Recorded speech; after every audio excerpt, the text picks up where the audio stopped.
Go ahead. A couple details for the trap and roll. One, always connect to the wrist and bring my elbow all the way inside. People here have a tendency to use their hand in the wrong direction. If I put my fingers facing up, I make my elbow weak. So if he were to slide his right knee up, he'd be under my elbow and then he's going to advance to an arm lock eventually. So I need to keep my fingers inside to help me keep my elbow close to my body but strong. Okay? This is going to control his arm completely. When I bring my foot to the outside, I don't just want to step and bridge quickly. I'm going to step to the outside of his foot, curl his foot inward as close to my butt as I can get it, and then take the outside of my knee and touch it to the ground. This is going to put all the weight of my hip on top of the back of his calf and actually pin his shin against the ground. So if Shannon tries to move here, he's not going to have any movement left, and I can take my time bridging now. Now most people will just try to bridge here, but I really want to open up my space so I can drop his head into it. Once his head and shoulder touch the mat, I switch my grip to the bicep, control, bring my knee up to defend the arm bar, driving my hip and chest back, and let the leg pass me to pass its guard. Nice. Good? Yeah. All right. So next one is, oftentimes this guy obviously knows what this means, so I start trapping the arm, I put my foot here, and when I start to bridge, he's going to go ahead and pop his foot out to step. Now to me, this is the most opportune time to set up an elbow escape because he created the space for me. So I'm just going to keep my elbow inside the leg, step out with my foot, and angle my knee towards the ground. Notice that my toes are staying connected to the ground, and I'm actually driving my hip and knee against the ground like a shovel. Okay, it should make that noise. Now from here, I'm coming under the ankle, driving his leg up and pinching it in between my thighs.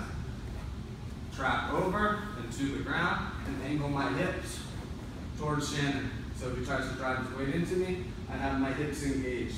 From here, bring my arm up to elbow and recover my guard.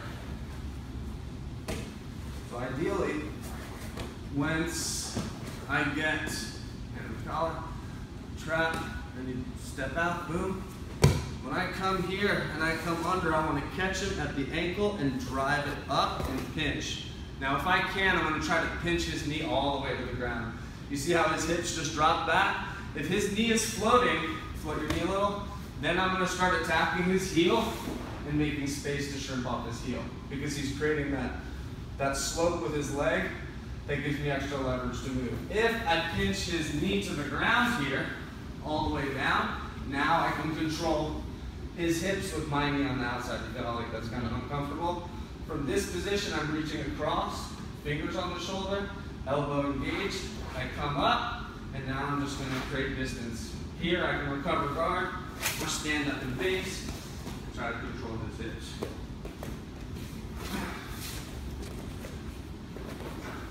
The last thing is if he's not engaging me with his hands in any fashion. Okay? A lot of people here have a tendency to just try to bridge or bridge up and down and waste a lot of energy. If you make a subtle movement, sometimes he's more likely to shift his weight for you. So what we're going to do here is if his legs are already apart, I'm going to take a step deep to the outside. Because if I lift my hip in the inside, I go in the center of Shannon's legs and he's always going to rotate to my back. See? I'm always going to give him my arm.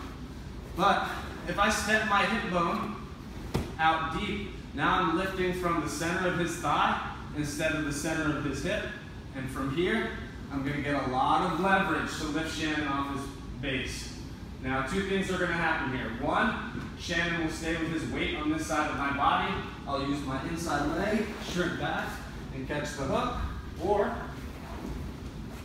when I lift, he feels like he wants to put his weight back on the other side, and I switch and strip the other way. And that way I'm just reading where his legs are, or where his weight is in relation to my hips. Make sense? Cool, yep. Thank you. Yeah.